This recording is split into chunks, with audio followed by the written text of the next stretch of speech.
Christian Nationalism. We are, let's see, I'm not sure. We're running a little behind here, so I'm going to get right to it, but I'll remind you that next week we have Tom Mauser speaking on the red flag law. Tom lost his son in the Columbine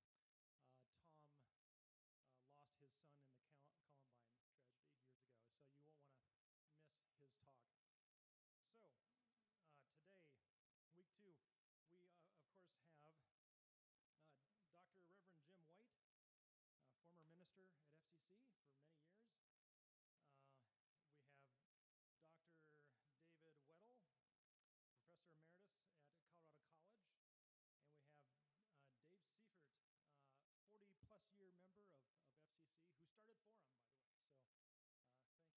So thank you, David. That's why we're all here right now. So I'll just make these introductions brief so that they can get on with the show since we're 20 minutes after. So thank you so much, and let's give our speakers a warm welcome. Thank you, Rob, and thank you all for being back for week 2.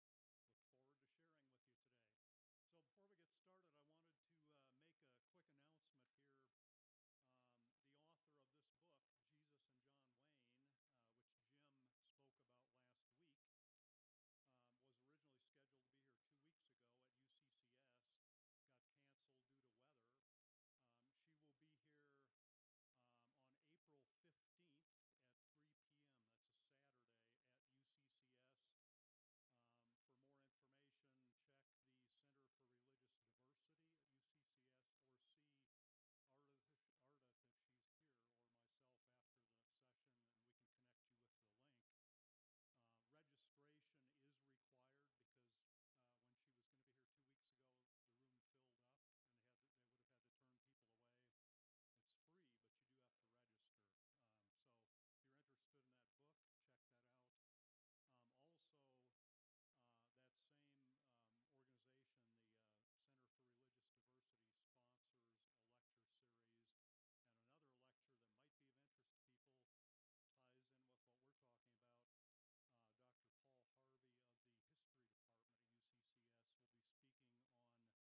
Jeffress, whom we quoted last week, and I'll be quoting him again in a moment.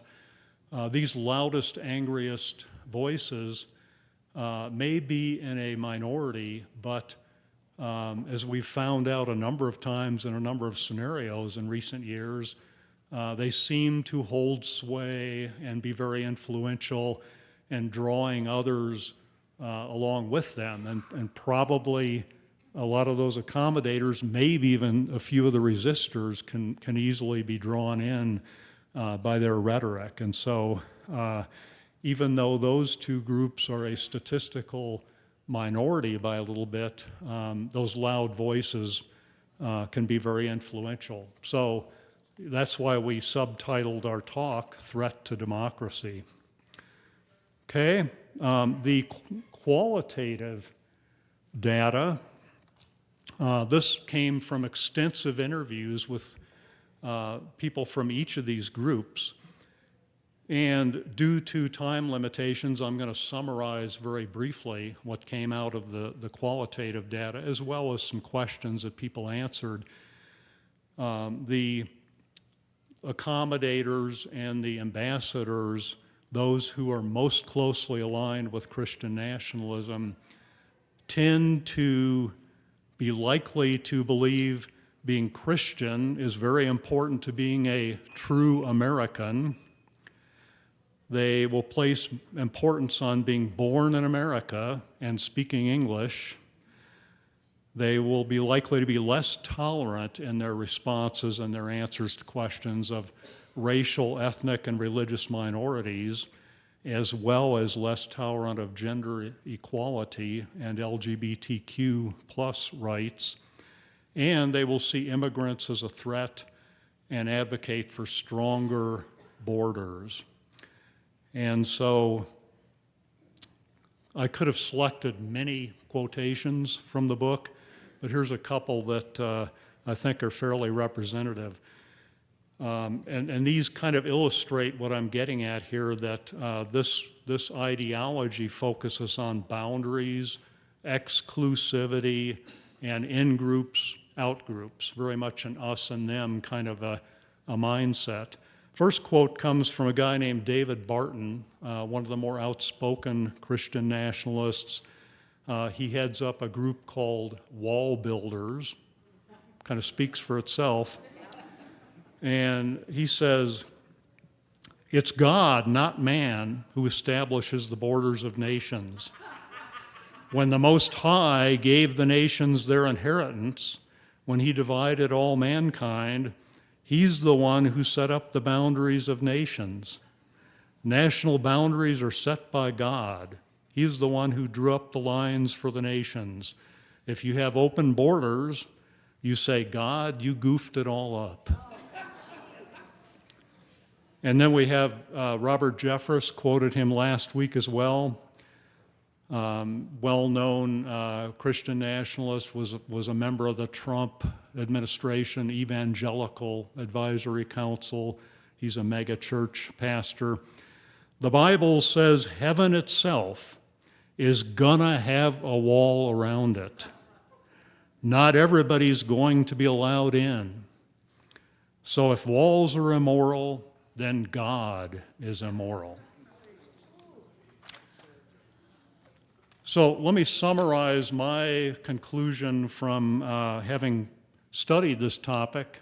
What I come up with is Christian nationalism proposes a very specific type of Christianity, which seems to be more about exclusivity than the gospel message of inclusivity, compassion for others, and Jesus' second commandment to love thy neighbor as thyself.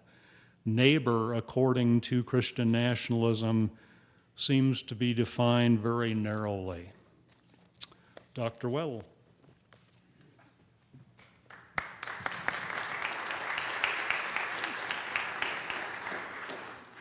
Thank you, Dave. I'm going to bring this down to normal height. So last week, my task was to demonstrate that the United States was not founded as a Christian nation. the founders adopted the Great Seal of the United States that sets forth the ideals of the new republic in pre-Christian symbols and mottos.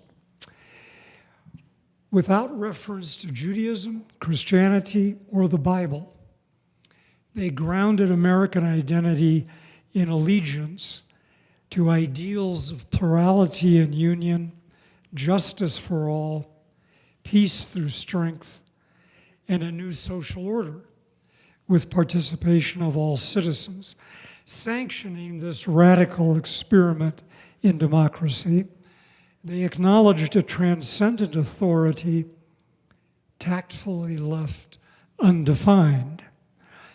Even during the Cold War, when Congress approved the motto, "In God We Trust," to be printed on our currency to distinguish us from godless communists, the term was not associated with any religious tradition. And that leads me to a brief theological digression. Brief, Reverend White. God is a little cough of a word. Gott in German, practically a sneeze in French, mon Dieu. In Hebrew, El, in Arabic, La. Only one syllable is needed because all the meaning of the word is packed into it from outside. The term God itself is empty, meaningless, until it is given definite content by some tradition. Until a tradition fills in its unique characteristics of God, the term is mere abstraction. But when two traditions, say Judaism and Christianity, fill in the content from their own distinctive histories and theologies, then what emerges is not a similarity, but stark differences. Since what God means is what each tradition says it means, and because their histories and theologies are incompatible with each other, brace yourselves, it is false to say that Jews and Christians worship the same God. This point should also make it clear that there is no such thing as a Judeo-Christian tradition. This term is a sentimental invention of post-Holocaust ecumenical movements of the 1950s. Primarily, it undergirds potluck suppers. Judaism and Christianity are two separate traditions with their own texts, rituals, and institutions. They agree on some moral precepts, but otherwise they are unique. So when Americans say, "God bless America," they fill in the blank God with their own content. That is why surveys that report a high percentage of Americans who believe in God may be misleading. Every respondent means something different by the term, as would be true of the members of this forum, I am guessing. Only by agreeing not to contest the meaning of God and to treat the term as a generic abstraction can we pretend to share a common faith. But without specific content, the word God signifies nothing. Nevertheless, everyone wants God on their side. The result may be that even God is confused. As the early 20th century writer J.C. Squire put it, God heard the embattled nations sing and shout, "God strafe England," and "God save the king," God this, God that, and God the other thing. "Good God," said God, "I've got my work cut out." The divine confusion is understandable. If every nation claims God's approval for its projects, and those projects are at odds with each other, Think of Orthodox Christians in Russia and Ukraine. The deity must be schizophrenic. Each set of religious nationalists offers its own version of what God is and what God wants for their nations. But when a nation demands agreement on the meaning of God provided by a specific tradition, non-members of that tradition find themselves on the outside. Religious nationalism excludes or discriminates against those who do not belong to the established religion. Therefore, its form of government cannot be a democracy or even a republic, since some citizens are without effective representation. Thus, religious nationalism of any kind is a threat to democracy. In our country, Christian nationalists may be prepared to accept that America was not founded as a Christian nation, but they insist that it should have been. Thus, they seek to elect representatives to Congress and appoint judges to the Supreme Court who will pass and approve laws that grant special privileges to Christians. For America to become a Christian nation, they must enact laws crafted to support what they call Christian values. When stated in these terms, it is clear that Christian nationalism restricts America rather than making it greater.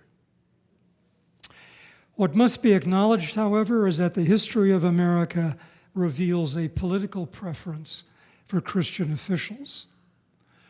While the Constitution forbids a religious test of candidates for public office, Article 6, the historical privilege of Protestant Christianity in American politics is evident in the fact that we have never elected a non-Christian as president and only 2 Catholics. Presidents, by the way, what is the most represented Protestant denomination among U.S. presidents?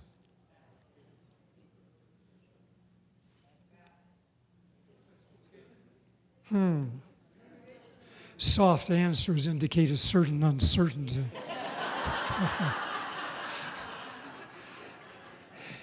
It is Episcopalian, actually. As time goes on, that may change, however. Presidents are installed in office by swearing to uphold the Constitution with a hand on the Bible, the Christian Bible. It has become routine for presidents to end speeches to the nation with the benediction, "God bless America." Yet, while the influence of what was once called, sorry, Reverend White, what was once called mainline Protestantism, that influence is deep and wide, but it is nothing compared to what Christian nationalists are aiming to do to gain dominion over every aspect of American culture.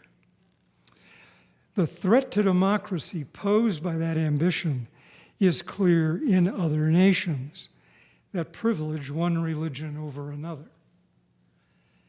Now let's see if I can get this to come up. Thank you, Rob. Here we go. You want to take a shot at that? All right, we see Israel here because the emblem is the Star of David, indicating what in the Bible, at least, is the largest extent of Israel's control in the Middle East, Kingdom of David. What about this one? Hindu, Muslim, Christian, and Buddhist. You say India. India. Yes, exactly. And in the middle is the Ashoka Chakra. Down here? Iran. Yes, that's the flag of Iran. And in the center is a stylized version of the Arabic for Allah. And by the way, Allah is not a personal name like Jehovah. Al is the definite article. Allah is the God. In the center, it is upheld by a sword. And this flag over here, no religious imagery whatsoever. Now, let's look first. Can we go ahead? Israel's legislature, the Knesset, has not agreed on a constitution, but adopted 11 basic laws identifying itself as the national state of the Jewish people. Israel faces the challenge of maintaining a democracy as its Arab population grows. The current government of Israel is the most right-wing in the country's history. Some cabinet members have called for violent retaliation against Palestinians who violently resist the occupation and settlement of their lands. Some Jewish leaders argue that Israel cannot retain its Jewish character and provide democratic rights to its non-Jewish citizens. Since what are called ultra-Orthodox rabbis regard the historical homeland of the Jewish people to extend from the Jordan River to the Mediterranean Sea, they urge the removal of all Palestinians from the West Bank and Gaza. But what is the historical homeland? God promises land to Abraham and his descendants 3 times in Genesis, each offer more expansive than the last, finally promising the land from the river of Egypt to the great river, the river Euphrates. Think about that for a moment. No modern Israeli politician has made that extravagant a claim, for it would extend Israel across the entire Middle East from the Nile to Iraq.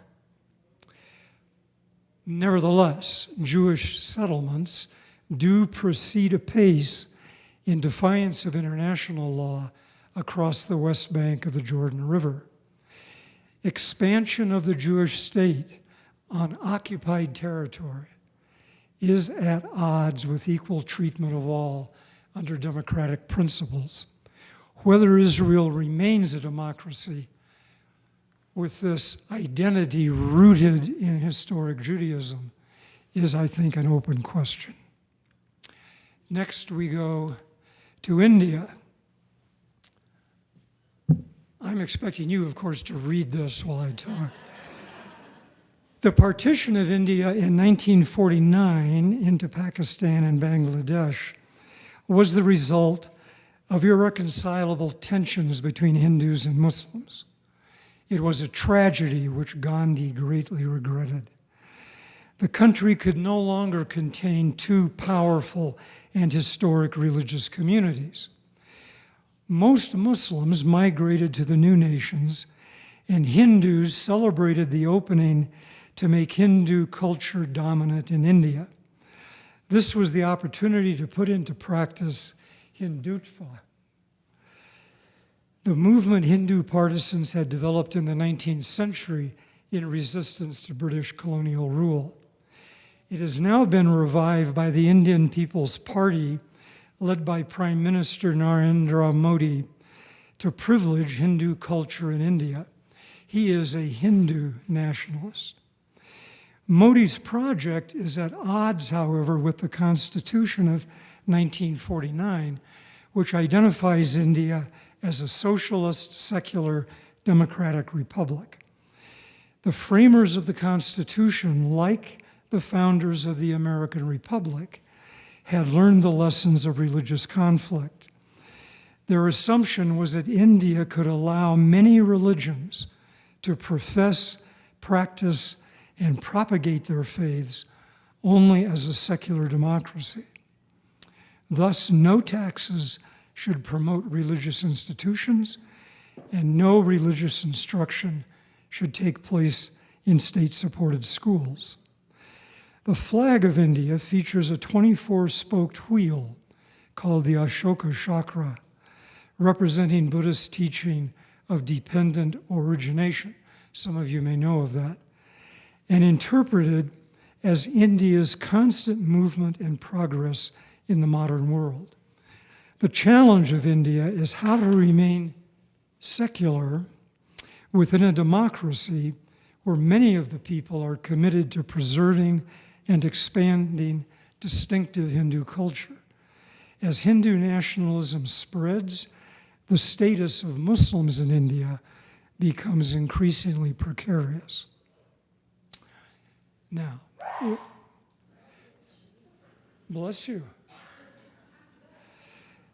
The Constitution of Iran was formed after the revolution in 1979 that removed the Shah of Iran and replaced him with a charismatic leader of the most populous branch of Shiite Islam, the Ayatollah Ruhollah Khomeini. The nation has an official religion, Islam in the Shiite tradition, specifically the Twelver school. There are 12 Shiite schools, each identifying a different imam as the Mahdi or Savior who will appear at the end of history. If they all show up, it's going to be a crowded horizon. Not only does Iran identify as Twelver Shia, but declares this identity as eternally immutable, a commitment repeated at the end of the Constitution as well. Unlike other nations, not even the legislature can pass a law changing the Islamic identity of Iran. This identity is so unalterable that non-Muslims have hardly any voice in the government at all. Out of 270 seats in the Islamic Consultative Assembly, only 4 are assigned to non-Muslims, belonging to the recognized religious minorities. Unfortunately, that designation does not include members of the Baha'i faith, who were brutally oppressed during Khomeini's regime and continue to be subject to discrimination in Iran. Do any of you know of the Baha'is? Yes. Right, so their beliefs include loyalty to a prophet following Muhammad.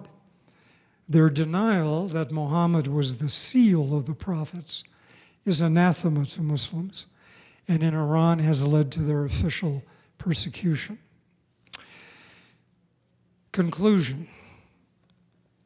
A nation state that declares a particular religion as its identity cannot also constitute a democracy.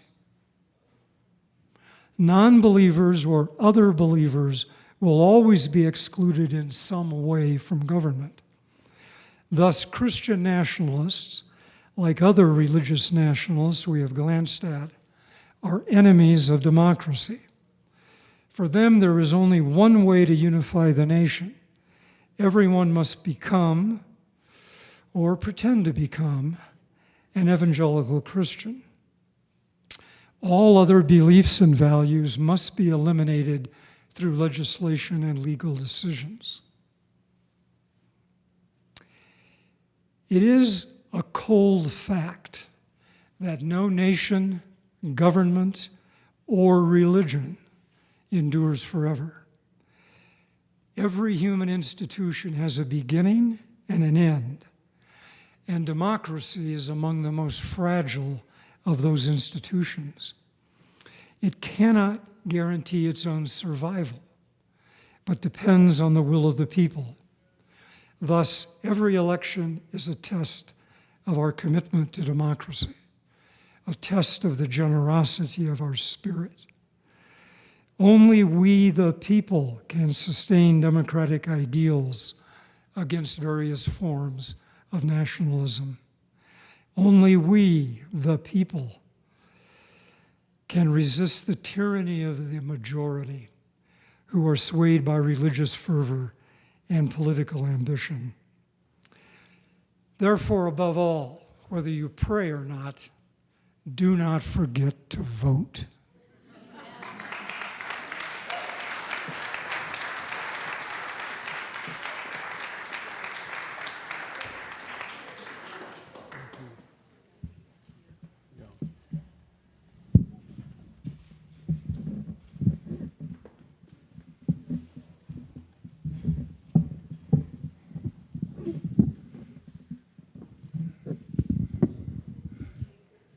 Any of you all know the name of Robert Bellah?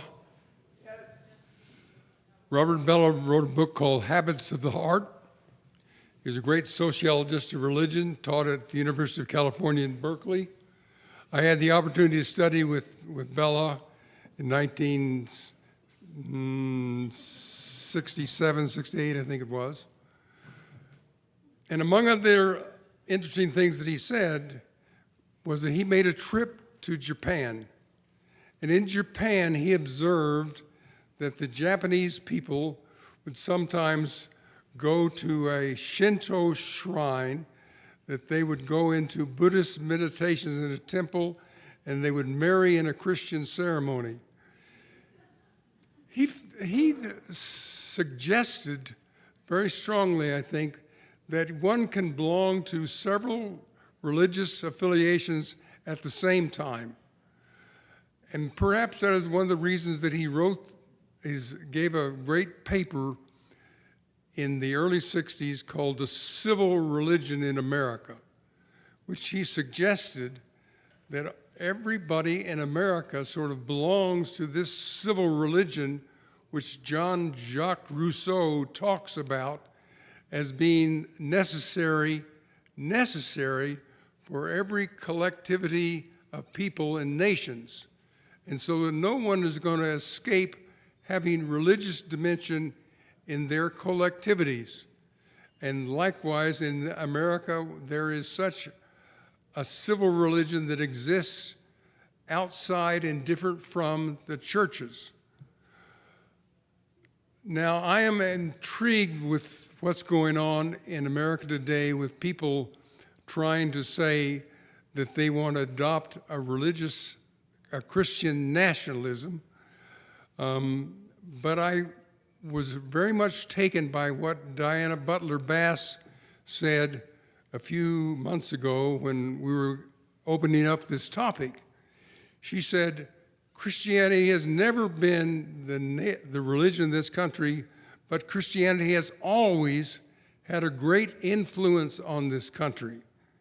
And so what I want to do today with some slides is to indicate to you some of the influences that Christianity has had.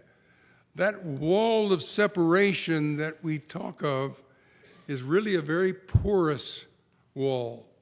And that's all right that it be porous so that the state influence the faiths and the faiths can influence the country.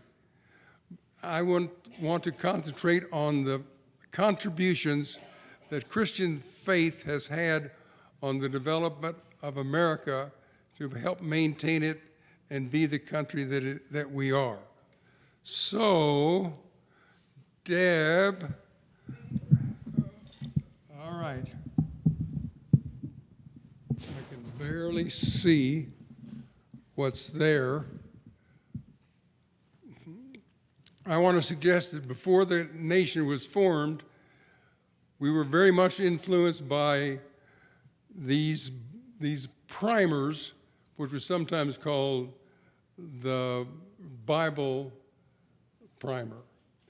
And that made America one of the most literate countries in the world, more so than England or any other country in Europe, because the early founders of this country especially wanted people to read the Bible and to be literate.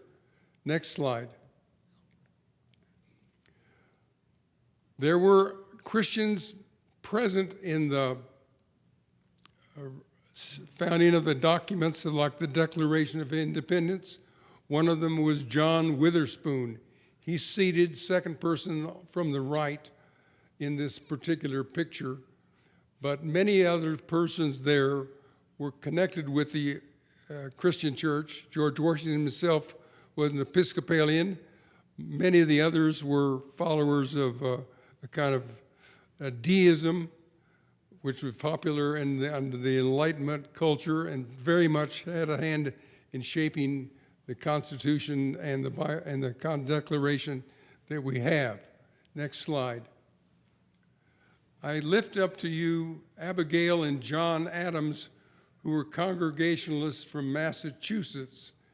And Adams, along with Witherspoon and others, as good Reformed theologians, or influenced by that, would say that we got to be careful when we set up a government that we have a balance of powers because of the evil nature that is present in men.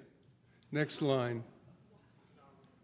And so we got into about the 1830s, and there was a second Great Awakening, which was a call to America by the revivalists, Methodists, Baptists, Christian Church, and in some few Congregationals that had followed Jonathan Edwards, whose great-great-great-great-grandson was the founder of this church. They were all calling for America to keep the morality of our country strong and ourselves strong by that obedience and following of good rules and law, made us a nation of laws. Next picture. Now, in the separation of church and state that we had, it will make no establishment of religion or not any prevention of the freedom of religion. The irony of American history, Reinhold Niebuhr says, is that when we thought we were going to be rid of religions, when we made no establishment, we enabled religions to prosper. So in the 19th century, you got the Mormons, who are pictured here with a handcart going out to Utah. You got the Christian Scientists. You got the Christian Church Disciples of Christ that came to be. You got Jehovah's Witnesses. You got all kinds of proliferations of sects.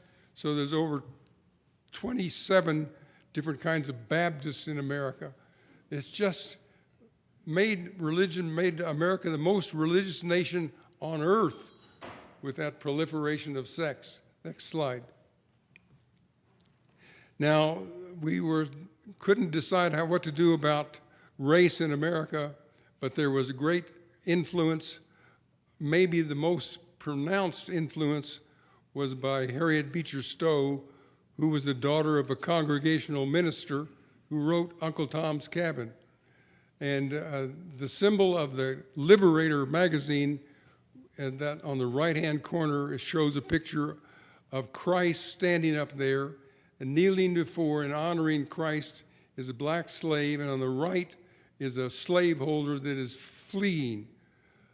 So that especially Congregationalists in the Northeast helped promote this Emancipation Proclamation and the ending of slavery, though it took a whole war to finally resolve that issue. Next slide. Abraham Lincoln, I want to suggest to you, was a man who was deeply enculturated in Christian thought when he talks about things like a house divided against itself or our better angels. His language was taken from Christian religious faith. Next slide. In the late 1900s, we opened the social gospel. The man on the left was Walter Rauschenbusch, who was a Congregational minister. In the middle is a guy named Reese, who was a muckraking journalist and took photographs and advocated the social gospel and exposed the corruptions of New York City, Tammany Hall.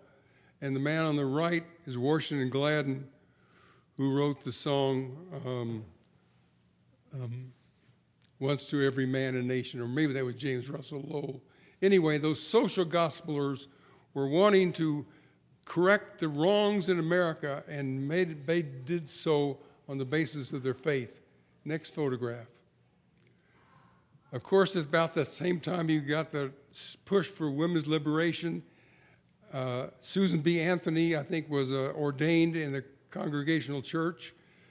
Elizabeth Stanton was a major player. I think she was a Methodist, maybe she was Episcopalian. They were all women who sort of thought that women should have the right to vote, which they finally got in about 1920, I think it is. Next line. Next slide. They were also witness for correction and help for people, so that churches and schools and hospitals and care facilities and hospices were all very much created by churches in America, and they always thought that they were doing something good for this country by having an educated, well, and compassionate culture. Next slide. This is a picture of women and men who wanted to have alcohol done away with, and for a while there was that influence. Not every cause that Christians have taken up would work out so well, but they wanted to. Next slide. Maybe one of the most influential people in our lifetimes is Martin Luther King, with the Southern Christian Leadership Conference that he led, and of course he spoke to hundreds of thousands there, the Poor People's March on Washington in 1965. Great leader, making a contribution to America. Next slide. William Sloane Coffin was chaplain at Yale Divinity School, at Yale University when I was at Divinity School there, and became the pastor of the Riverside Church, which is a Baptist church. But Coffin himself was both a Presbyterian and then later a United Church of Christ minister, and a great thinker that has had a tremendous influence on many people. Next slide. I point out to you that there was religious folk that were for the pro-life movement, and religious folk that were for the pro-choice movement, and they both were doing so out of religious conviction, and that issue perhaps is not yet settled in our country. Next slide.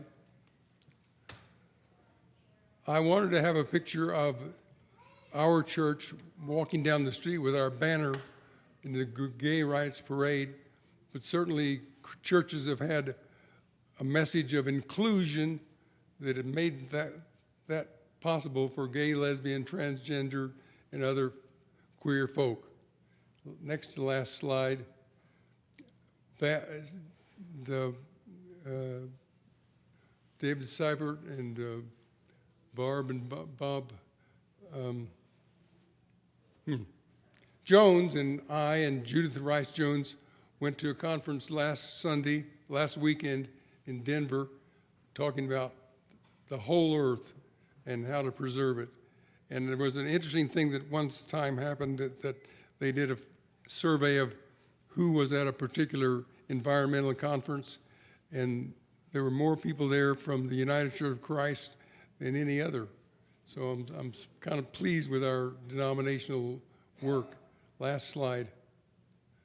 I just thought that there might be some ways to know what contributions Christian artists have made to our life. This is called The Peaceable Kingdom. It's done by a man named Edward Hicks, who was a Quaker. Some of you have seen these pictures that he made. I'd like to put together some other art pieces like that of contributions by Christian artists. And finally, I want to talk about, next slide, the fact that there's been music and hymns that have had a great influence on the shaping of America, like Once to Every Man and Nation that we sing, that's comes the moment to decide. There's Irving Berlin, who is a Russian immigrant who came and wrote, lost the name of the song. God bless America, land that I love, stand beside her and guide her with light from above. There was a guy who was a Presbyterian pastor in Fort Collins, Colorado, that wrote the song, Praise the Lord and Pass the Ammunition, during World War II. And there has been a Congregationalist from Massachusetts who wrote America the Beautiful. Her name was Catherine Lee Bates, and the pastor of her church spoke here to us in the late 19th when we had America the Beautiful celebration. And on the piece of paper that you have in front of you, some of you have, and you can share that piece of paper with one another. On the back side of that is the words to a hymn. I won't have you sing it, but I think we should say it together, because what it does for me anyway, indicates that our hymnists have a bigger vision than a narrow nationalism or chauvinism. And I love this particular song. It was written in 1934 at the time of the rise of fascism. And this particular thing says, there are other countries. So could we read that together? It begins with, what are the beginning words? This is my song, the song of all the nations.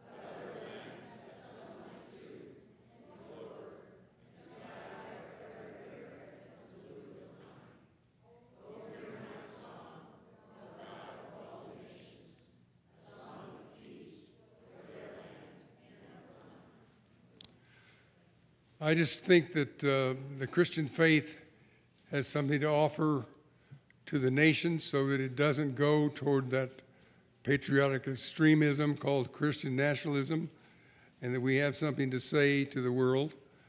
But I would take a moment, if you all have ideas on how best we can continue to be contributors to the nation without selling our soul. The subtitle of the book called Of Jesus and John Wayne is How Evangelical Christians Corrupted a Faith and Divided a Nation. We don't want that to happen either to the faith or to the nation, but I think we need to have and bear witness as Christians to the very best that is in our faith and can offer it to the world. Thank you very much.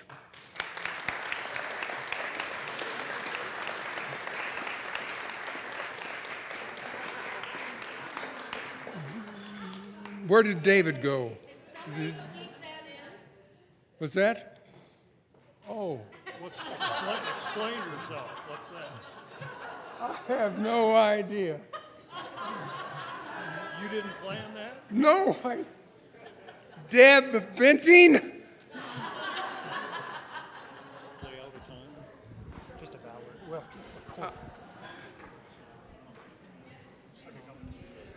Well, Do we have enough time, Jim, for like a couple questions?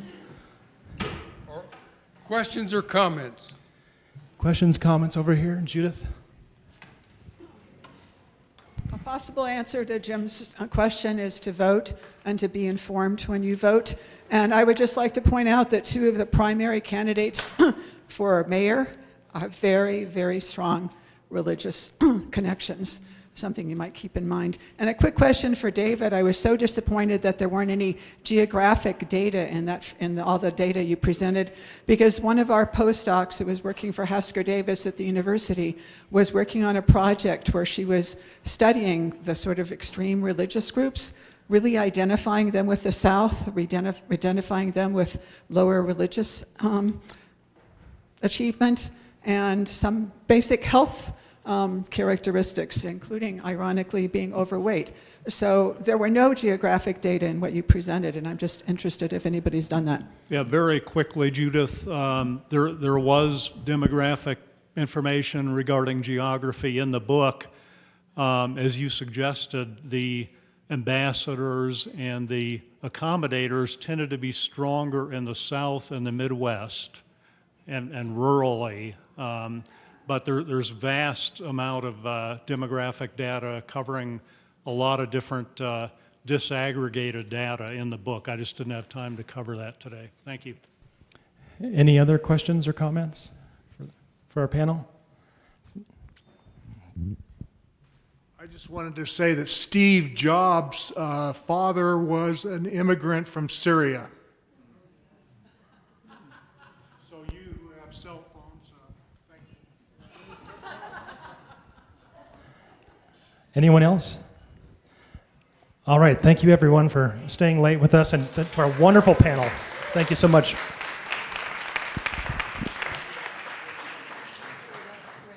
Thank you.